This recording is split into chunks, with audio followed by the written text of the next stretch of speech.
today we'll be tasting the Boatrocker Jungle Gin.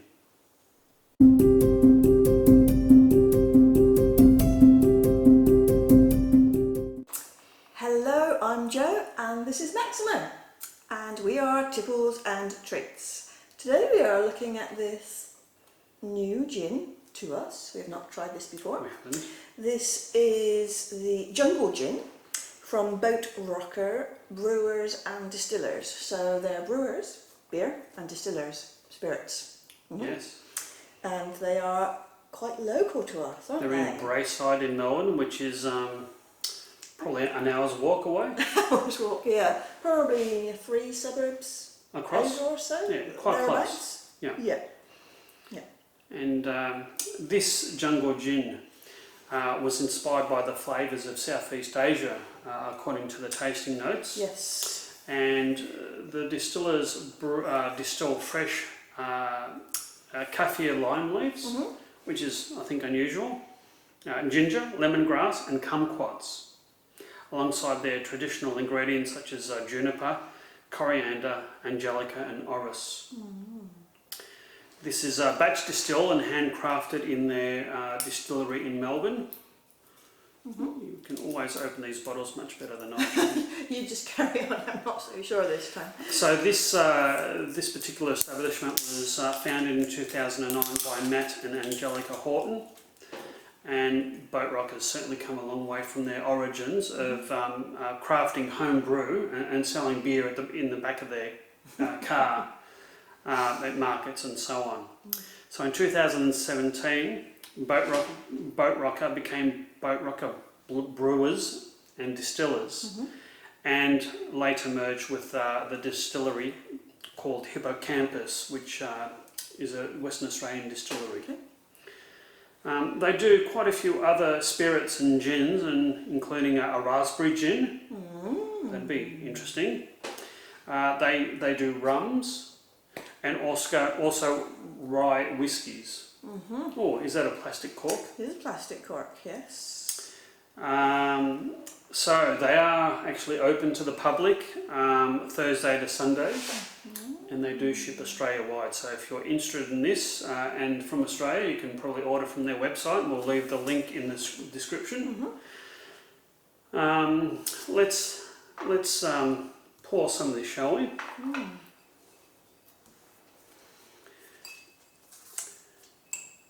So this gin is 42% alcohol. It's a 700ml bottle, and the cost of this from the local Tipple establishment was 75 Australian dollars, and that equates to around 54 US dollars, 47 euros, and 40 English pounds. Okay. It didn't really make a satisfying glugging. There was a glug. You were just too busy reading. Was there? I heard the glug. There was a glug? There was a glug. Not as satisfying as some other bottles. There was a bit of a spillage as well. A bit of, well, dribble. It's occupational hazard. So shall we give this a smell? Something I've learnt recently. Yes. Smell with your mouth open. Open. Open. Yes. Do you think that makes a difference? Well, it's meant to reduce like the stinging. If it's really strong, it's meant to reduce the stinging on your nose, because it just allows like the air to flow over all the smell and taste buds. I think you're right, Jo. I think it's a much more delicate. Give it a test if you're into tasting your neat tipples. Give it a smell with your mouth closed and your mouth open and see if you can taste a difference. This is quite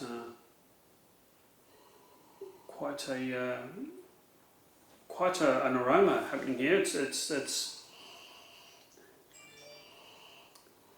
There's certainly juniper. I can taste like a floral. Floral. I can smell a floral. Floral. Yeah. Yeah, juniper. Perhaps some citrus tones. I'm not getting that just yet. It's certainly quite aromatic, isn't it? Yes. Yes. Yeah. Yeah.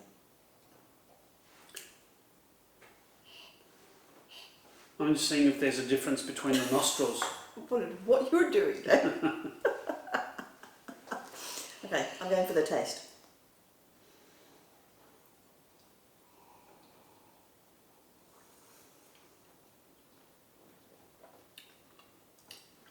Oh, there's something different in that. Oh! Oh God, it's so hard to know what the taste is sometimes, but there's something quite unique in that I've never tried before.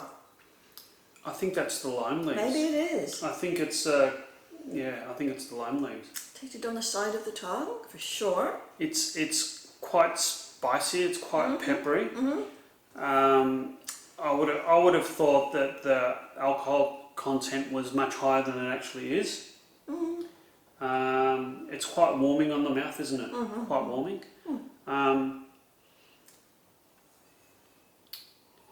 It's got a very long finish, and I think that the finish is lime. I think that's the predominant flavour of this. Oh my God, it's really limey. It's certainly juniper, but also I quite like it. yeah, it's lime. It's quite tangy. What else could it be? What does it say? Ginger. Is ginger the spice perhaps? I don't know. It's unusual that ginger's Lemongrass? lemongrass could be. Kumquats? Kumquats are Juniper, coriander, angelica. it's interesting, isn't it? It's quite Yeah, it's quite nice. It's I think the more you have it, the more it sort of grows on you. Yeah, I think so. It's an intriguing It aroma. is. It is. That's a really really great taste. Imagine what fun it is in the distillery when they're just, sitting Creating around these. and creating these. It's like, here, taste this one. What do you think of this? I think the more you have, the mellower and fruitier it becomes. I'm quite happy sipping this neat, aren't you? I don't think it needs too much tonic at all. I don't think so. Shall we try a couple of cubes of ice and see what difference? Yes. Bearing in mind we don't have too much in our glass. Well, not now that we've had most of it.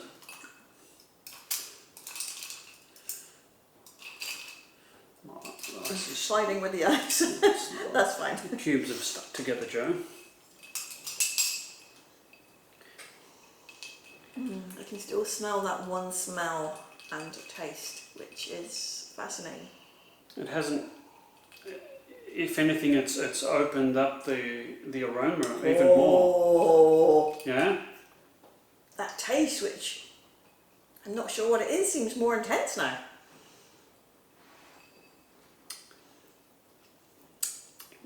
Certainly, yes, more intense.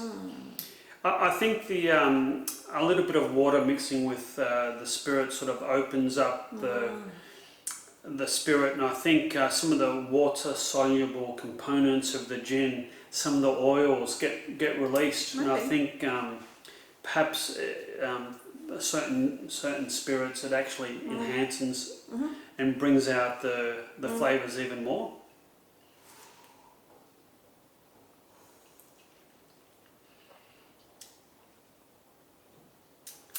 Quite nice. Nice. It's Quite nice. it's quite different to any other gin I've tasted. Yep. In a nice way. Oh yeah, absolutely. I mean, when you think about it, there are so many different flavours, botanicals that you can use to create gin.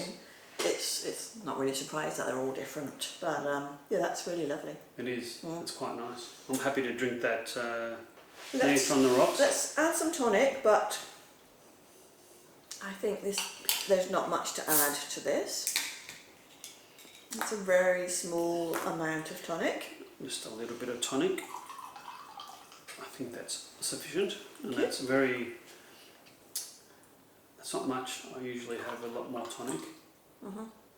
So today we are using the Fever Tree tonic. Mediterranean tonic, Mediterranean. which I think is a bit mellower and less bitter than some traditional tonics. it's still quite an aroma. It hasn't sort of really changed it. I can still taste that really lovely, interesting taste. It's just slightly easier to drink, isn't it? It is. That's really nice. It is really nice. It's I'm really quite surprised. enjoyable. Yes. I'm really surprised. That's really nice. Yeah. That's an excellent combination. So 75 Australian dollars. Which is a reasonable price, I think. It's sort of middle of the road, isn't it? It is. I think it's a quality gin.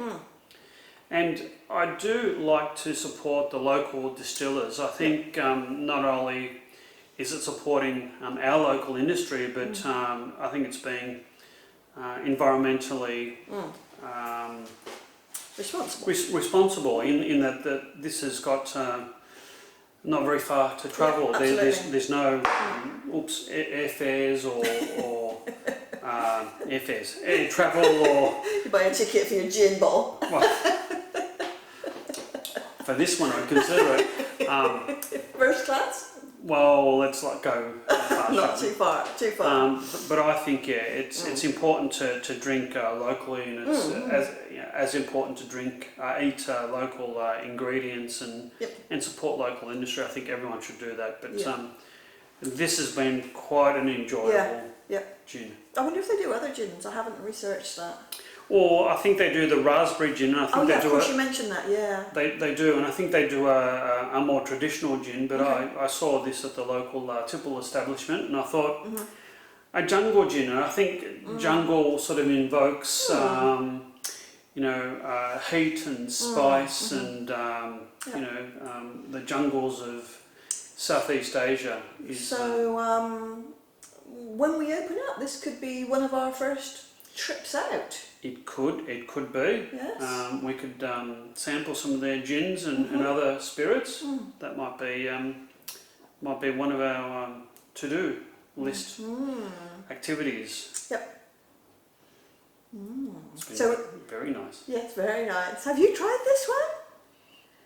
Do let us know, because I am really interested to know what you think of it.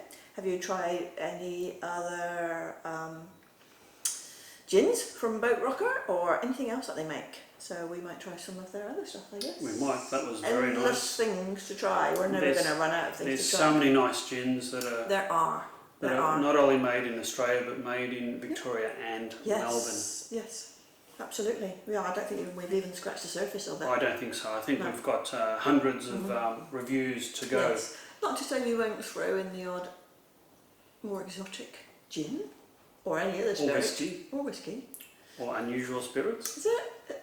I don't think there's quite as many whiskey distilleries in Melbourne as there are gin. No, I don't think there is. I think it's probably, I would speculate that it's probably easier to establish a gin distillery, mainly because you can distill it and make it and probably sell it all in the same year.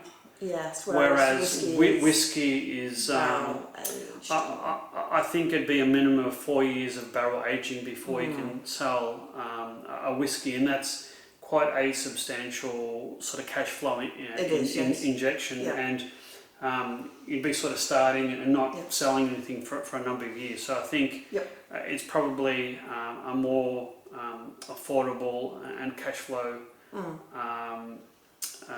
less intensive endeavour.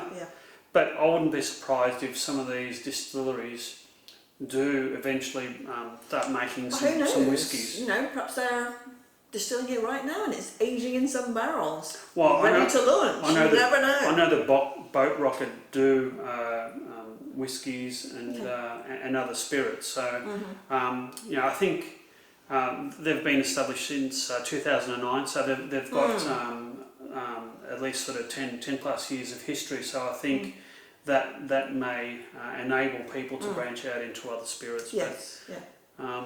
But, there's so many to try and so little time.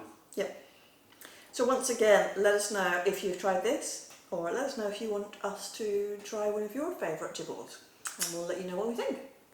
And if you've liked this, please hit the like and subscribe buttons, and we'll be doing another review very soon, hopefully within next week. Okay. On that note, Cheers. cheers.